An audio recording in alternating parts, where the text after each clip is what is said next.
The ultimate all-in-one electric homebrewing system is here. The new Grainfather G40 can produce up to 11 gallons of beer and features all the latest advancements in homebrewing technology, including wireless control so you can monitor your brew day from the Grainfather app.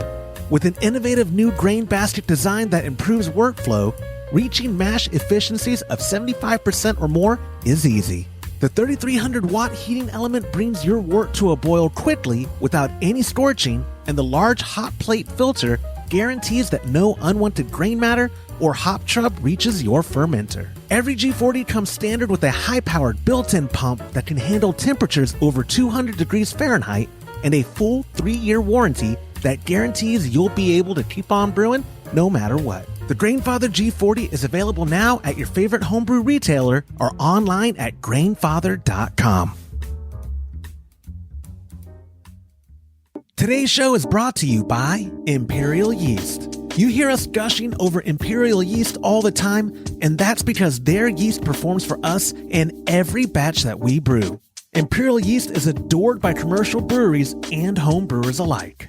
Their pitch-right pouches are jam-packed with over 200 billion fresh yeast cells, guaranteed to deliver flawless, fast fermentations every time. Imperial Yeast strains are grown by a team of pro brewers and home brewers who live to help other brewers learn more and ferment better.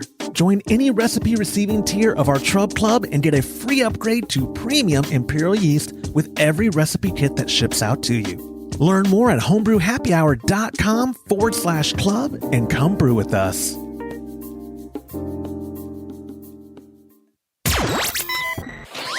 Entertaining shows with content that spreads information and sparks discourse throughout the community. This is the Pearl Media Network. Carbonating a Kölsch, our worst brew day injuries, adding secondary regulators to existing systems, and how no-rinse solutions are no-rinse solutions. This is Homebrew Happy Hour, episode 282.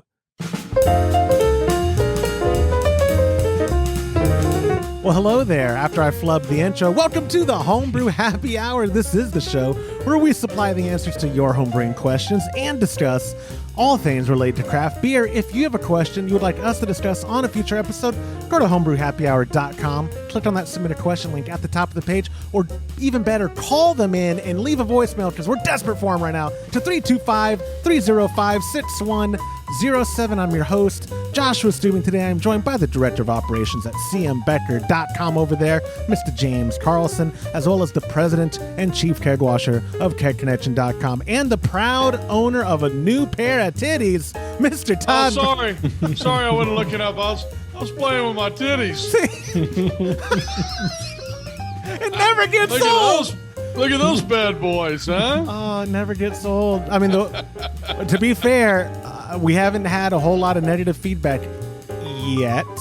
Oh, look, I got a sticker for you, Josh.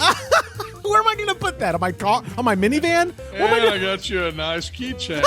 And a koozie. Yes, a koozie. Oh, I'll take the koozie for sure. I'm going to enjoy the koozie when I'm up there next week. You're going to be gone. You're going to be vacationing in beautiful, sunny Costa Rica for a week, and I'm going to be staying. Yeah, watch for the zip lines. Yeah, well, I don't get what's that? I don't. Remember The Office? Oh, yes, yes, I do remember. That was Jamaica, though, right? Or was that Costa? No, it was Costa Rica. Oh, I'm mixing up episodes. I'm thinking of Jan all over, Tan all over. No, Toby. Oh, and Toby went to that's what it was. Thank you. I'm so disappointed in you, stupid. man. I know. Well, when they moved The Office to Peacock, I don't know if last time I watched it, and it's been years now, I guess. And you're right. I love that scene of him in the hospital bed. Like, it was real nice of you to come visit me. Halo on. Yep. It was so nice of you to come visit me. Yeah. James and I are going to hold down the fort next week while you're gone, Todd. Yeah. Mainly, for the podcast. I do want to say thank you to Cheyenne for sending these to me. And they are not sponsoring us. It was just a nice gesture. And I know a lot of you listen to the podcast, but I highly recommend that you take a look at the video this week so you can see my new titties. Oh, Lord, have mercy. Okay, I got them. I'm holding them right now. And I appreciate you, though. I try my best, even with the speech impediment, to emphasize the D, like titties, because I don't think that, I think in America, if you said it with a hard T, like titties, that's when you get flagged for explicit content. But titties is acceptable, maybe? I don't know. I don't know internet etiquette, but we're talking about sandals for audio only listeners who are wondering why are these old perverts, middle-aged, and well, Todd, you're past middle-aged, let's be real, but middle-aged men discussing these things. They're sandals, I promise you. And yes, Todd got a free pair, and yes, I'm bitter about it because but Todd always gets everything. I made that post, that photo you sent me, someone commented, I shared it on our Instagram at instagram.com/homebrew happy hour, and most of the comments were like, look at the pure joy in his face, he looked so happy, like you're like a child with them. It was fantastic. And I know, I feel like I'm 11 years old again. This is the same reaction I had when I was 11 years old. There's also, funny enough, dude, there's a lot of people who were nostalgic with you in the comments. They're like, oh my gosh, that's still a company I remember when I was a kid in the late 70s or early 80s. And yeah, it was the 70s when I called one of my best friends, Scott Davis, and told him the whole story because he was the one that we bought them together at the coast when we were there. So yeah, that's so funny. I mean, I just it's so good. Did you wear those to work today? You didn't wear proper shoes? No, I wore my Birkenstocks because I haven't really. You got to kind of get used to well, I don't know. We have a new employee, and I didn't want to just shock her right off the bat. I'm laughing though too because I get made fun of. Look, I'm wearing my Birkenstocks too. They're the most comfortable things ever. My mom gave them to me for Christmas because I had plantar fasciitis last year, and I haven't had it since, or I haven't had a flare up of it since. They are a fantastic shoe. They don't sponsor the show either. But I would love. Yeah. I actually, now my strategy is going to be the Todd Burns strategy. I'm just going to pick random things, say good things about the memories, and then I hope that they listen and send me a pair. I don't think that's actually how it works at all. But anyways, in the small talk, let's see. Oh, I put down, people noticed the joy that Todd had in the titties photo. So we went over that. Titties bring me great joy. They did recent. So don't they all? Keep going. Recent brew days, James. I heard through a little bird that next week the lager or pilsner that you brewed. Yeah, the Pilsner. The pills, the Czech pills. It's going to be ready. You'll be able to take a keg home with you. Ready to keg. Todd, yep. How I saw the fermentation action. What did you brew recently? We were talking about Irish Red. The Irish Red. Now, is that an existing recipe or is that a Todd Burns special? It is an existing recipe that we already had sold in the past. Okay, so people had purchased it from Keg Connection when we were doing ingredients. They'd be familiar with Adventure. I think it was Homebrew Supply. Homebrew Supply, yeah. Right, the same recipes were on both sites. Yeah, we do most part, yeah. For the most part, yeah. So the Irish Red, I don't believe I've ever brewed one. James, are you pretty familiar with the style? Yeah, that's one of the first recipes I ever come up on my own, and we actually added it to the website when I started working here. I would say that's the recipe I thought it was the KC Irish Red, because I was one of the first ones I did the artwork for. Yeah, exactly. Yeah. In fact, I brewed a batch at home and brought it in and let everybody try it. Is that the last time you brewed it? I think so. I think that was 2015. That's a long time ago. Dang. I don't know. That must be the last time I've had it then, because I couldn't tell you standout characteristics of an Irish Red, but I'm excited to do it because as much as I would like to just sit here and deny that I just want Kölsch and Alt on tap, let me just say I do like new stuff on tap, and my exposure is when you guys brew it, and specifically Todd. Todd is the one who ventures off the familiar path the most. You'll brew a Belgian one day, and then an Irish Red the next day, and then a hazy. Listen, I have to tell you, that Belgium is so good now. You got to try some when you're here, Josh. Okay. My kegerator's totally disorganized because I can't get the TV to hook to the new internet. So you got to fix that while you're here. But it's type number 6. It's a Belgium. It is unbelievably clear, and it tastes great. And I know you're not even a Belgium fan, and you're going to love it. Are you now pledging to leave the taps on while you're gone? Is that what I'm hearing? Yeah, they're on. Okay. They're all on. Okay. Because I'm lazy. If you take them off and be like, I guess I'm not drinking beer. Yeah, there's only one on the outside, but they're laying there if you want to put them on. And the one that's on is the alt beer, so you probably don't even care about anything else. That is true. That is absolutely Don't drink all my alt beer, though. Last time I was up there, you told me it wasn't on tap because hardly any was left. This is the magic keg. All of a sudden. I haven't been drinking. I'm going to drink some tonight. You're gonna try to float it before he's gonna get there and it'll go. I know he is. The first when I get there Monday and get back from work and go. Dude, if I float it, you're already gonna know because you're gonna get a video. Yeah, send me the video right before you get on the plane to Costa Rica, so you're out of service for the 3 hours or 5 hour flight, and just hear me cursing your name. So yeah, the recent brew days, I did not. Todd brewed on Monday, which was Memorial Day, and I talked about brewing a Kölsch, but my household got sick with the stomach bug, and my youngest had it Thursday, and no fever or nothing. It's not COVID, but just puking. And then my middle daughter got it on Saturday. Then my oldest daughter got it Sunday, and my wife woke up with it Monday. So I spent all day Monday like, oh my God, I see into the future. My time is coming. And I'm happy to say once again, I've evaded illness from my household. My wife hates me because this is how it always happens. Her and the girls get sick, and then I don't. So it just goes to show when you treat your body like garbage, you are immune to a number of diseases and illnesses. So there's some health advice for you people listening. Our last little bit of small talk. I did want to say we have a buddy. I call him the Thunder from Down Under. He's our buddy Stephen S. from Australia. The poor guy is recovering from hip surgery and can't brew. No. Yeah, and he can't brew for 6 months. Todd, I know you're actually Facebook friends with the guy. You may not remember him because you add everybody, but he's an active member of our Trub Club. Steve, we wish you the quick recovery. Find someone to brew for you in 6 months. You can surely dictate, like telling someone what to do. We don't want you to be without beer. I was going to offer to send him something, but Australia is expensive. So we send you our well wishes instead. Yeah. And hope when are we going on our trip, James? Well, maybe we could brew for him. Yeah, we got to talk to Stefan and say, hey, when do you want us? Because he said that he was gonna we could stay with him, right? In Australia? No, he's in New Zealand, right? Oh, New Zealand, yeah. y'all are going to New Zealand? What the crap? We're talking about.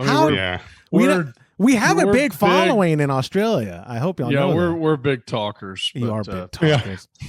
And you always like to do that too, or never mind. I know I'm getting excluded. This is how I'm gonna be running headquarters and then just reduced to skinny dipping and drinking all your beer. That's what happens. But, there's worse jobs out there. Of course. No, James. Someone has to do the skinny dipping in his hot tub while he's out of town. It's terrible. I still think somebody, whether it's you and Todd or you, somebody should go to Homebrew Con and just walk through it. Oh, that, you know what? I've had a lot of people contact me and say, I can't believe y'all aren't coming. You know, they were looking forward to seeing us, and we were looking forward to seeing them. And well, James, we actually haven't went over that on the podcast yet. So that's now's a great time to segue to that. We are officially, we are not going. Stuff came up. We will not be there. We're not able to give a presentation there this year. We hope everyone does have a good time in Pittsburgh, but we will not be making it to the 2022 Homebrew Con. At least I'm not. I agree with you, James. I always thought Todd should go, like y'all did CBC, just walked it around or whatever. And Todd is let's be honest, at Homebrew Con, everyone knows Todd already in the industry. Todd, hey Todd. I've had to introduce myself to all these industry people 18 times probably. Like, oh yeah, we've actually me too. Annie, well, at least they kind of act like they know you, but absolutely no clue who I am. So you say that like Annie Johnson, love her to death. She doesn't know me. I'm a total stranger. I've met her 24 times. John Blickman remembers me, but not my name, which is kind of nice. Charlie, when we see him, I'm like a total stranger. Like, Charlie, met you before, man. Oh, I think he's like that with everybody. Yeah. But anyway, I think that wraps up the small talk. Yes, back to Steven. Sorry, buddy, about your recovery. Hope it's quick and all that. And if Todd and James make plans to go down there, they'll bring you a care package. But that's probably, we're talking, their trip is not going to be anytime soon. Like Todd said, they're big talkers. But anyways, I think that's all the small talk I have for this week, except, that Todd's gone next week. I already went over that. So James and I will just do the episode ourselves. We can handle that. And handling everything else up there. Unless Todd wants to jump in while he's at there on his beautiful porch overlooking the forest. Oh, yeah, I might do that. Yeah. Like, you know what? Or the jungle. I did like it when you went to Hawaii a couple years ago and called in for a hot minute. That was actually fun. It was a nice view there. Is Costa Rica, what time zone is it? It's either Central or Eastern, right? Because they're pretty much just due south of us, or are they a lot east of us? I don't know where Costa Rica is. It's right in the middle of Central America. Right. So is it Central time zone? Yes. Okay. So you're same time zone. So if you have the time, that'd be great if you have. It is. I just looked it up. So yeah. Todd, you want to pre-commit to that, or you want to let us know when you're there? I'm not committing to anything. He wants to get away. With that being said, we do have 4 questions for y'all this week. Our first one is a voicemail from our buddy Sean from Virginia. Hey guys, this is Sean from Virginia, and I got a question for the King of Kölsch. This is for you, Josh. So I made a Kölsch, and I'm pretty happy with the overall quality of it. I tried to force carve it according to the video, and that did not seem to take, and I'm not quite sure what's up. But I did about 40 PSI, and I wanted it, extra punchy, so I don't know, we did 3.5, 4 minutes, maybe a little bit more. And the carbonation really didn't seem to take. Had a lot of foam coming out of the tap on the kegerator. Definitely had more than enough line. So then I tried to leave it at pressure, about 20 PSI for a straight week, and it still doesn't seem to want to take any carbonation. Got a great head of foam, which finally settles down, but just pending your thoughts, I'd be curious to hear if there might be a way that I could get this poor keg of Kölsch to carbonate up. Thanks, guys. Appreciate it. Hope all's well. Bye. I am the King of Kölsch, Sean, and I wanted to change my Zoom name to that in the immediate, but I couldn't because we already started recording. But this is not a Kölsch question, I don't think, guys. I think this is a carbonation issue. And that rolls me out. Sounds like a Kölsch question to me. Does it, Todd? Do you think this problem is unique to the style of Kölsch? You're just trying to throw me under the bus because for once someone was giving me props and not you. I understand. That was the issue. No, I'll say I follow, and I still, when I force carbonate, I still pull up your video, Todd. I mean, I don't have to, but I do just because I always forget. How long does he do it for? Like 3 minutes at 40? Okay. I don't know how old that video is, but that's not really the way I do it. You've said that, and that's why I have it written down here that we are supposed to update that video because you changed your method. So why don't you go over how you force carbonate first, and we'll start troubleshooting Sean's issues from there. Well, I generally will force carbonate for maybe 2 minutes, minute and a half, 2 minutes, and I'll check it. And then I don't do it for more than about 30 seconds. Well, I say that it depends on how much carbonation's in there. I kind of do it by thumb, but not by thumb, but by what's the expression I'm looking for? I would suggest doing it for about 30 seconds at a time, testing it, another 30 seconds testing it. Because what I found is it's easy to overcarbonate, and the thing you don't want to do is overcarbonate. Yeah. So I always err on the side of undercarbonating, because you can always add more carbonation. It's very hard to take it away. I don't really understand the way that he's describing this in the question. He says there's a lot of foam, but it's not carbonated. I mean, my guess would be is that the reason the beer doesn't seem very carbonated is it's all coming out in the foam when he puts it in the glass. And by the time it settles down, there's not much carbonation. There's probably carbonation in there, but not very much carbonation in there, which is pretty typical if you've got a beer that's super foamy. You know, I don't know. He may have over carbonated the beer. That's a possibility. That's what I'm thinking. Did he mention the temperature? No, that not Okay. in the. So, I mean, as we've talked about this a lot of times, but it never hurts to repeat it again. There's three reasons a beer foams. One is not enough restriction. Two is too high of a temperature. And, you know, three is overcarbonation. 95% of the time it's temperature. So if your beer's foaming a lot, I've had this happen to me more times than I can even imagine, that somebody calls me and they're like, my temperature's great. It's not the temperature. It's this is happening. This is happening. This is happening. And I go, okay, get a thermometer, get your brewing thermometer, put it in a glass, pour the beer in the glass, let it sit for 2 minutes. Tell me what the temperature is. Well, it's 47 degrees. Right. But it's not temperature. Your beer's too warm. I mean, so, and then sometimes people do that and they say it's 38 degrees and I go, okay, then now we can move on. But the first thing I would check is the temperature. I don't really think that you're not carbonating the beer, because if you weren't carbonating the beer, it wouldn't foam. I mean, it's got to have carbonation in it for it to foam. So if you're getting a whole bunch of foam, I would check the temperature. He already said he had enough restriction. He said it's not the line. So he's got enough line, it says. So if it's either that or it's the carbonation. So I'm going to tell you all a story about my Kölsch, and this is great because I fixed your Kölsch, which I call my Kölsch now because it's in my kegerator. Yeah, it was foaming like crazy. And what did I do? The temperature was fine. I had flow control faucets, so another restriction was fine. And I automatically assumed it's overcarbonated. I messed with it and messed with it and messed with it. And finally I took the keg and I shook it real hard and I pulled the tab to let some carbonation out. And I was going to do that like 50 times. Sure. Right. Sure. Put it back on, open up the tab, poured absolutely perfectly and wasn't overcarbonated. Well, I can assure you that shaking it that one time and pulling the tab did not bring the carbonation down that much. Right. There was something else going on there, and I can't tell you what it was. I would imagine there was something stuck in the dip tube, and whatever was stuck in the dip tube was causing it to have that obstruction was causing turbulence and was causing foam. And I suspect what it was is that the keezer got really cold on the bottom, and it probably had a little bit of ice and it froze the bottom of the dip tube, and it was just barely coming through. And then it was going into the larger passage. It was twirling around somehow or another. I think it was a little bit of ice that had formed, and that's what was causing it.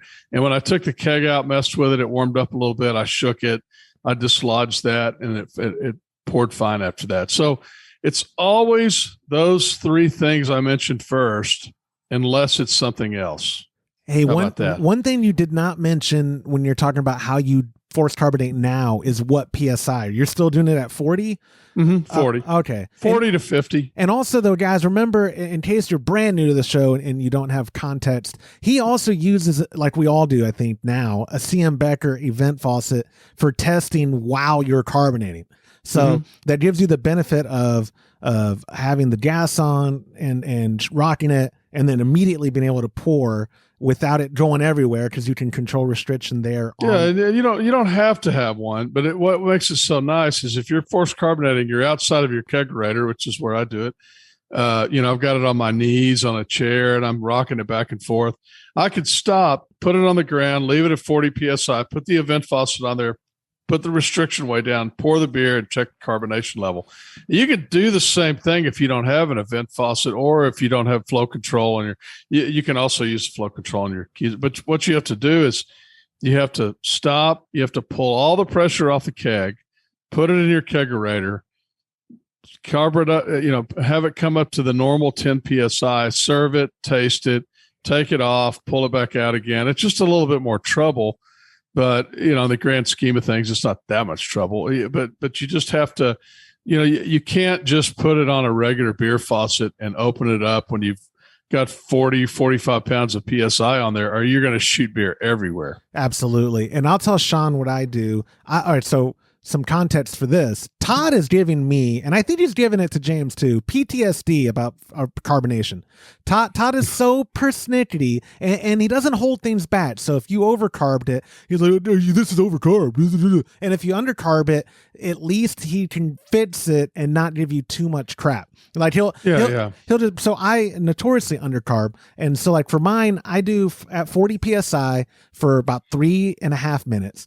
And then I leave it at serving pressure for like a week. That's what I did with y'all's. The week before I brought it up, I put both y'all's on gas at serving pressure after only doing the forced carbonation for, like I said, 3.5-ish minutes, maybe 4 minutes at 40, rocking it, put it in the fridge, put it at serving pressure, which I was at 10, I think, for a week, and then took it to y'all. So it being undercarb doesn't surprise me, but I know you can fix that. And let's go from there. How do you fix something that's undercarb? Do you just raise the PSI and serve at that? Or do you do another round of rocking and put it back in? How do you fix? Raising the PSI. What do you mean by that? When you say, do you just raise the PSI? I don't understand.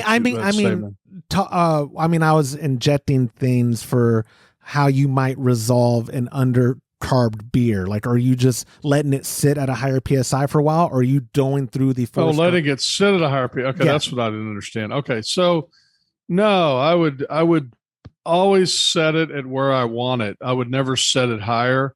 So if I want to serve it at 10, I'd set it at 10. If I want to if I want to serve it at 12, I would set it at 12. But what I would do is get it as close as I can without overcarbonating it, and then let that 10 or 12 PSI bring it up over a few days to where I want it. But it's going to be so close that I can barely even tell. You know what I mean? So I'm going to give it 30 seconds. I'm going to try it. I'm going to give it 30 seconds. I'm going to try it. And I might get it a little overcarbonated, but I'm not going to get it overcarbonated to where I can't drink it. Okay. Now, so with that being said, James, you get a keg. Mm-hmm.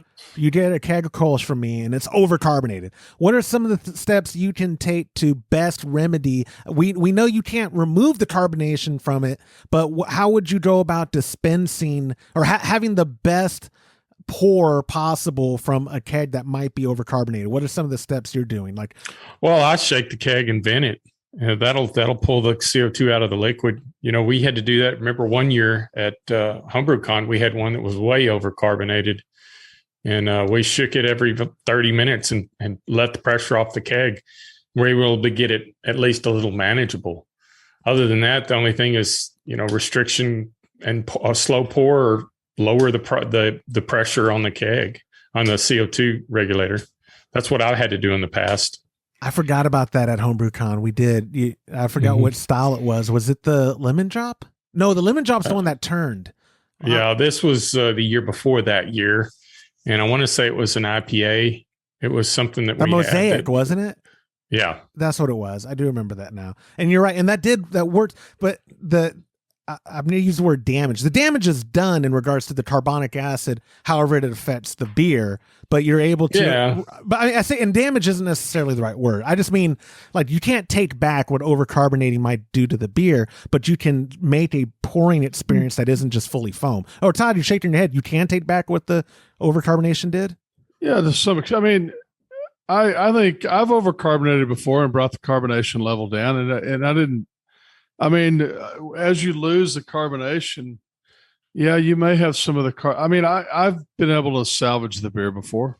Oh, I didn't mean. I mean, I wasn't trying to say it's dire. I just mean literally, physiologically, the overcarbonating adds some level of carbonic acid that you just can't take back. Is what I meant.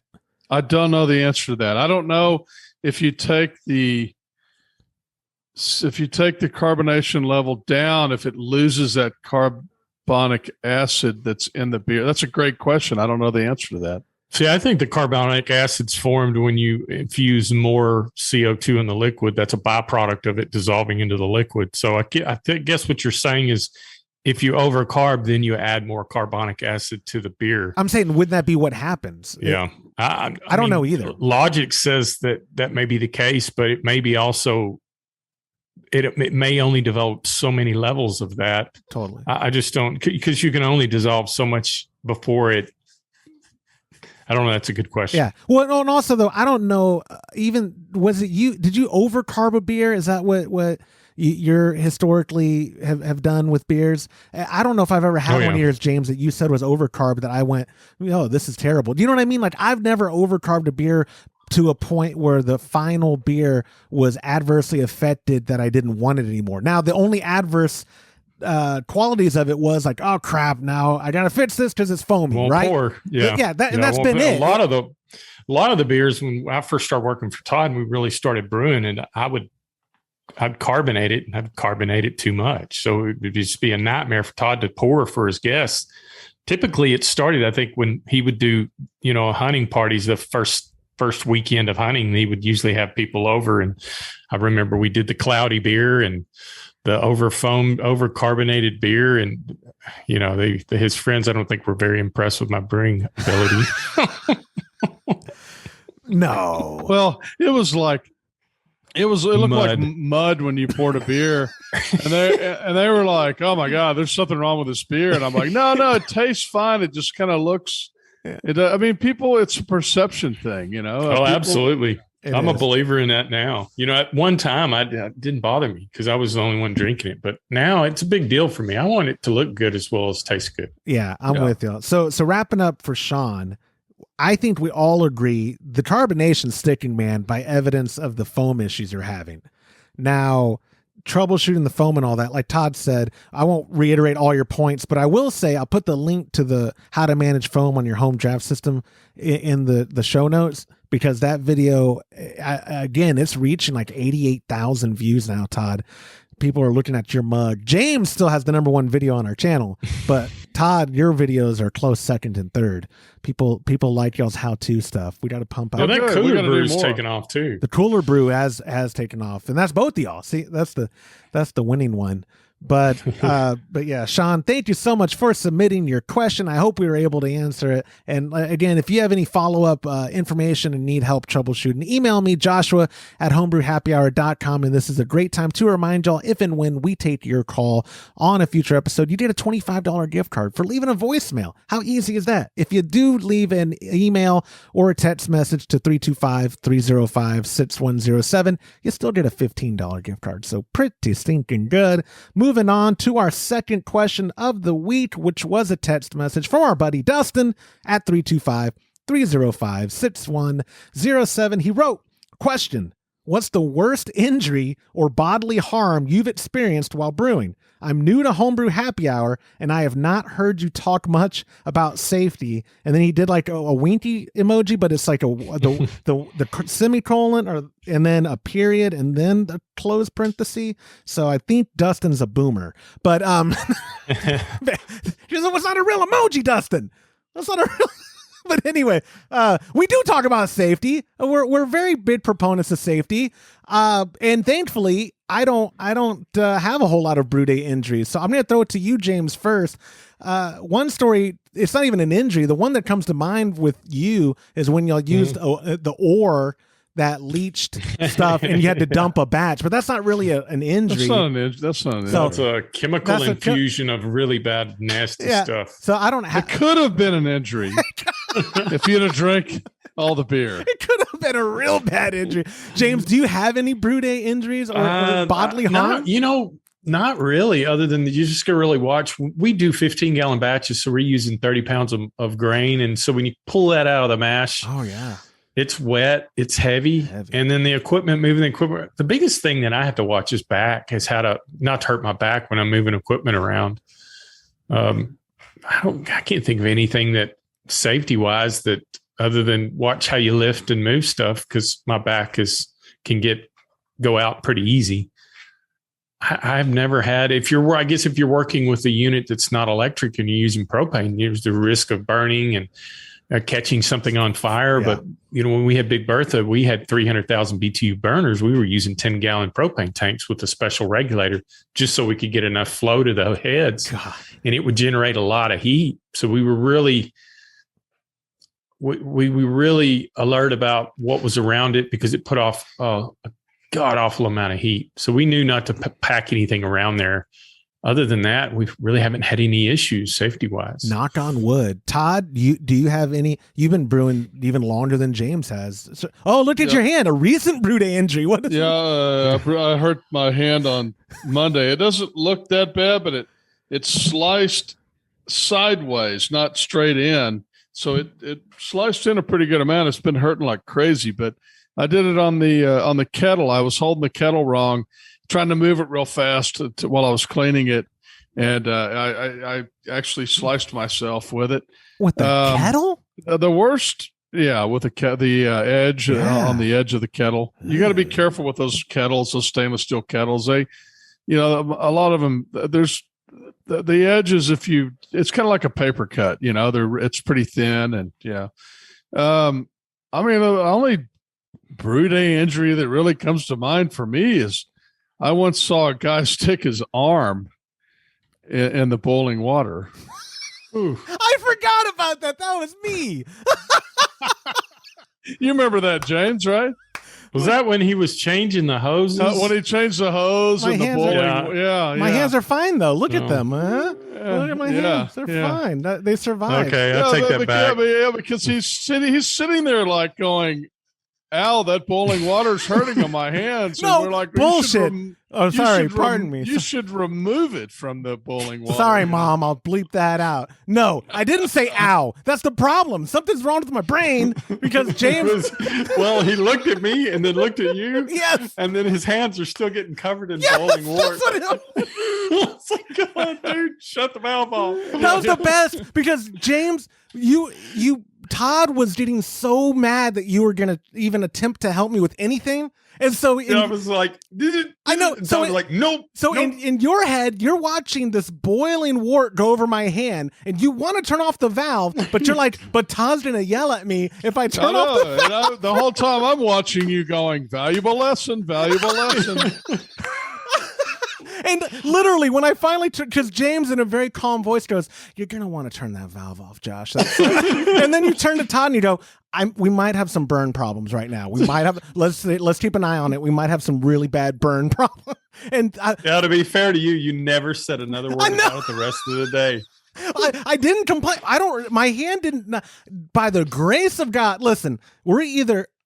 God has my back, or we're living in a simulation designed for my pleasure and entertainment. Because how did I not get any kind of burns on my hands? I have no idea. How did I was watching you and just amazed. It was 45 seconds.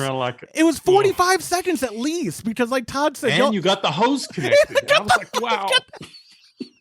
How on earth? I'm gonna go see if I can run over my hands. You know what? I'll have to tell you, Joe. I have to admit, I did something similar on Monday. I didn't burn myself, but I'm filling up my boil kettle, and all of a sudden, liquid starts forming on my table, and I'm like, "Where's the liquid coming from? Where's the liquid coming from? Where's the liquid coming from?"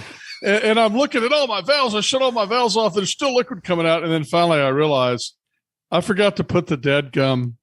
What's the word? The heating element. The heating element. I just had a giant hole in the back. My computer just fell off my desk completely again. But it's still connected, so I'm not going to touch anything. Yeah, don't touch anything. That's hilarious. We get that we've done that before. I think on that Cooler Brew video, when we're putting the sparge water in the kettle, we accidentally had the valve open, and I immediately cut from that scene. Like on that video, as soon as the camera starts panning down and seeing it, boom, it cuts. Next scene.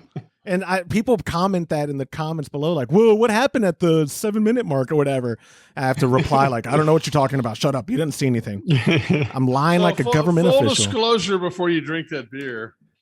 I just took my cupped hand and put all that wort back in the in a bowl and then poured it back in the kettle. I was like, I haven't bowled it yet. It'll be fine. No problem. Hopefully that batch that I had brewed and did that to my hands, which it was a Kölsch, I believe, is what we brewed that day.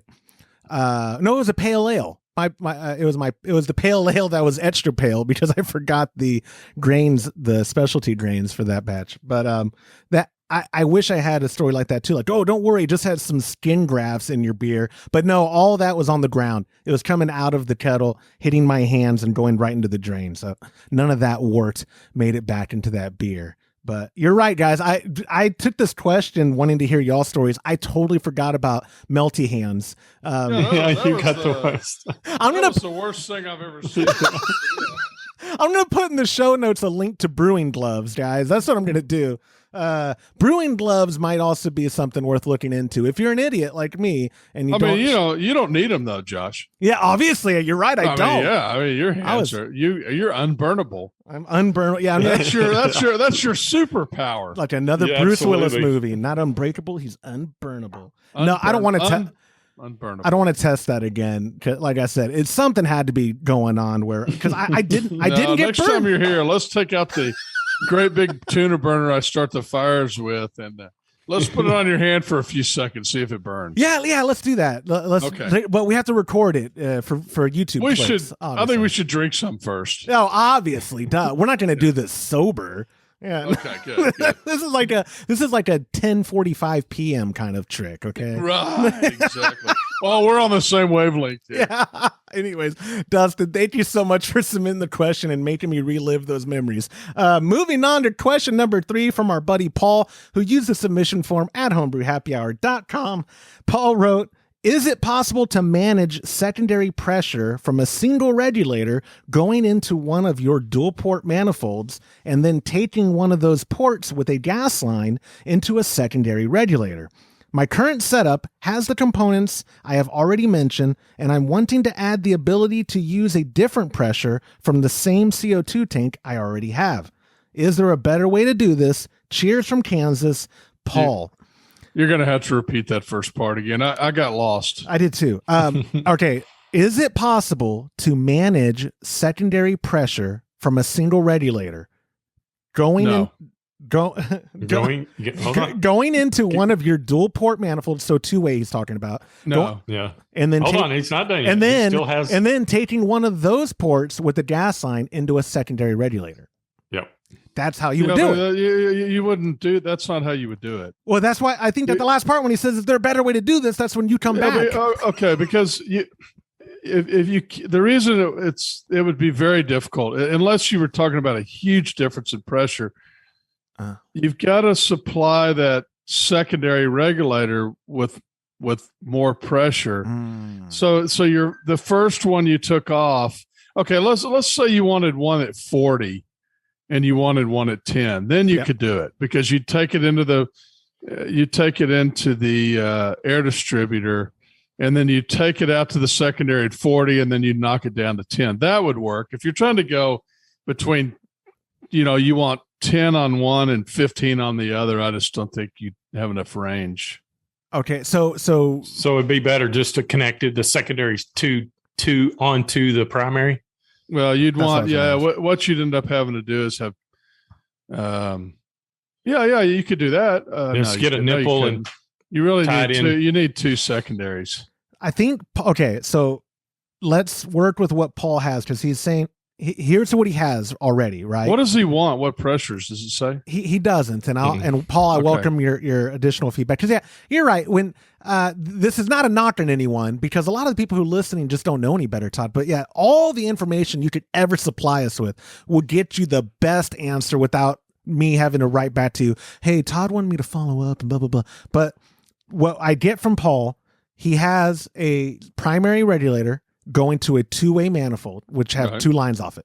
He wants to use his exact setup and add a secondary. Regardless of the pressure differences, what is a way, Todd, that you would, using his current setup, or make use of his current setup and add a secondary? You can't add a secondary and then put it on a two-way and get different pressures unless they're extreme pressures, unless he's wanting to force carbonate with one of them.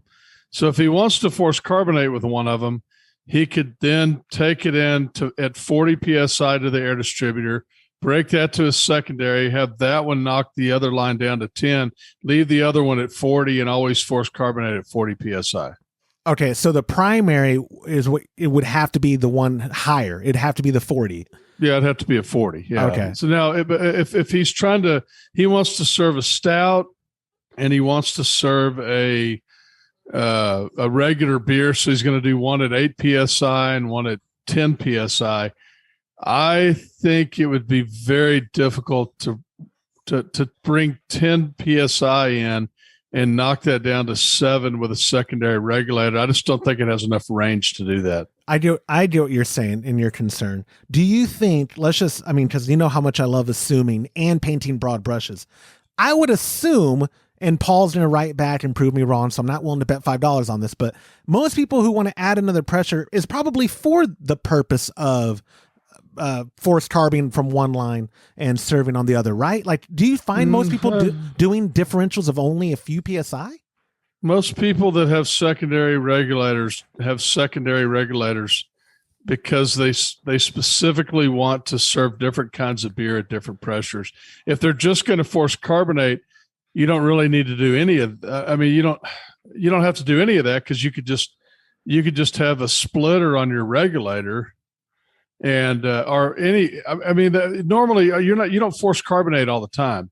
So what's the point? I mean, just turn your valve off that's going to your beer, turn your regulator up to 40, force carbonate, and then turn that valve off and bring it back down and put it to your beer. I mean, it's okay. I mean, you could do it, but it wouldn't. I mean, there's not really any reason to, unless you're. I just don't have enough information. No, I do what you're saying. And that's why I brought the question, because you know better. To me, I always think with my perspective, because my perspective matters most. It's me. But I always assume, if I'm going to do two different pressures, one's for forced carbon, obviously. But you're right.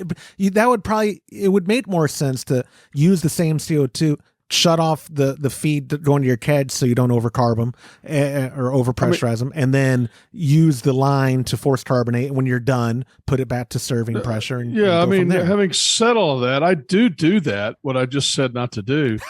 But the reason I do it is because I'm already running secondary regulators. You are. So I've already got a regulator that's at 40 PSI, a primary that's at 40 PSI. So in my Keezer right now, I've got 2 dual body primaries that come right off the tank. One of those goes to forced carbonating and 2 secondaries. And the other regulator goes to my air distributor, and that supplies all the beers that I'm going to have at the same pressure. And the reason I do that is that the 2 secondaries allow me to do different pressures. So if I want to serve a beer at 8, I can serve a beer at 8. If I've got a Belgium that I want to serve at 16, I can serve it at 16. And at the same time, I've got a Y coming off of that I can just run straight 40 over to force carbonate. And as you know, I've got a hose that comes out of my Keezer. But most people aren't going to do all of that, probably. And if they do have secondary regulators, most people have secondary regulators because they want to serve at different pressures, not because they want to force carbonate. You're right. No, I mean, I get your point. That made sense. James, at your home, you're using just a single. Just a single. Yeah, I've got a single with a manifold inside the kegerator. And I know you don't force carbonate at home because you're not really brewing at home, but if you did, you would just do what Todd had mentioned is yeah, I just shut all the valves off. I have an extra port on that manifold, and I'll just crank it up to 40 PSI and force carbonate in the mudroom. Once I get it to where I want it, turn it back down and bleed off the pressure and turn the valves back on. Yeah. So Todd, you would agree literally, it is possible to manage secondary pressures with Paul's setup. However, you'd need the higher pressure to be your primary, which for explaining to anyone who's confused or not confused enough already, primary means the body that's connected to your regulator, what's controlling the right for your CO2, pardon me, the regulator body immediately attached to your CO2 cylinder. That is your primary. Everything beyond that is secondary, tertiary, whatever. Yeah. But not only would it have to be the higher pressure, you're saying it would need to be a big discrepancy of PSI for the secondary to be adjustable at all. Yeah. Okay. So the better way to do it, like for his setup, would be to run just secondaries off the primary, not using the manifold. Unless I know what he's trying to do. So it's contextual. It's contextual. I do what you're saying. Gosh, I don't like ending questions as vague, but in this case, it has to be, right? Because it is super contextual. Because if he said, "Oh, I was just wanting to force carbonate when I need to force carbonate," and hey, maybe the solution is don't spend the money on the secondary at all. Here's a way to do it. Don't worry about it. Yeah, exactly. Yeah. So Paul, this will be a follow-up one. I'll reach back out to Paul. He emailed this, so we'll see how he. Yeah, we could even do an update on a future podcast. Yeah, absolutely. And if people listening or watching, if you're on YouTube, let us know how you set up secondaries or how you set up multiple pressures. Is it for, like Todd described, where Todd has a gazillion secondaries in case that Belgian needs to be put at 16 and other. I don't have a gazillion. I have 2. Yeah, that's more than one, and that's less than a gazillion. So we're both right. So thank you so much for submitting your question, Paul. We got one final question. It was a text message from our buddy Nate S at 325-305-6107. Nate wrote, how no rinse is no rinse. I don't trust leaving sanitizer in my keg, so should I patiently wait for it to fully dry? Will rinsing it out completely nullify its purpose? I actually did reach back out to Nate because I made a joke about don't fear the foam. No offense, 5-star. It's just a funny bit I have. But he was like, that's exactly what it is. He said, my keg is covered in foam, and everyone online tells me, don't fear the foam, just pour right in. And he was like, I don't feel comfortable pouring in to this massive keg of foam. I said, I use iodophor. I don't know what you're talking about. And with you guys, y'all use Sandstep, which is a no rinse sanitizer as well for hard water specifically. And it does not foam that much. So I don't. It doesn't foam at all. And it's for everything. It works good with hard water, but it works good for any kind of water. Right. I just meant like a lot of the big appeal of it, especially when we were showing it off that one year when Rick from Logic was at our booth, what people loved about it was the fact that its efficacy is not affected by hard water. That's what I meant by design for hard water. Yeah, and it's nice that it doesn't foam too, because you can do it in a clean in place system and that sort of thing. So totally. But to answer, my answer to that question would be, and James will have an opinion as well. I don't worry about it at all. I turn the keg over, I drain it. I'll set the kegs, usually set them up because I'm going to fill them, or secondaries, glass carboys. A lot of times as they're sitting there for a while, I'm kind of getting the hoses ready and everything. I might flip them over one more time and let the rest of the liquid come out. But that's about as far as I go. I don't worry about it. I've never had an issue. Right. Me but, also we're not having to worry about half a keg full of white foam either. Yeah. Using the product that we use, the Sandstep, and the only thing that I always forget to do sometimes is purge the dip tube, because there's quite a bit of liquid that's in there. So just push the pop it down enough to where you get the air in and let it fall down to the bottom of the keg, flip it back over a final time. And if it's a little wet on the inside, I don't worry about it. It's never affected what we brew. Mm-hmm. That's how my pop and I use iodophor, and same thing. We let it dry, but we're sanitizing no sooner than 10 minutes before we're using it, probably, maybe even closer to 5 minutes. So I don't think a complete air dry is possible in that quick, but I've never thought about it. I've never looked and gone, oh my gosh, there's a spit of iodophor still in the bottom. We got to get that out. I've never worried about it. And I've never noticed it affecting the final product either, though. I've never, like y'all, one of the things about it'd probably make a red L look better. Yeah. How rude. A beige L. The beige L. No, that's my fermentation equipment. Yeah. So what's wrong with your fermentation equipment? Shut up. I don't want to talk about it. It is discolored that is the only bad side about the iodophor that we use. It stains everything, but that's how you know it's working, Todd. That's how you know it's working. Todd hates it. I don't know why your dad didn't like it. I like the iodophor too. It's not just him, but yeah. But the sand step is good, and people, at first sand step has an odor, and it's not super offensive, but it's noticeable. And people, when they first use it, go, "Oh my God, is that going to affect the beer?" That's the only sanitizer Todd and James y'all have been using for years now, 4 years at least. And I don't know about Todd, but when I smell that, I know that it's being sanitized. Right, I was going to say that's where I was going with it. Is same with the stain of the odor, but the smell, like, okay, this is definitely getting sanitized, and I've never had it noticeable in y'all's final beers. Like I would be willing to bet $5 to someone out there if we did one batch, split up a 15-gallon batch between 3 kegs. One of the keg was iodophor, one was sand step, and one was star sand. I bet you most people couldn't tell which keg had which sanitizer. Which my point being, I would think nobody could. Exactly. Yeah. That's my point. Yeah. Is like they don't leave traces. So even as much flack as I like giving the "don't fear the foam," that's a perception thing more than I think a biological thing. I don't think.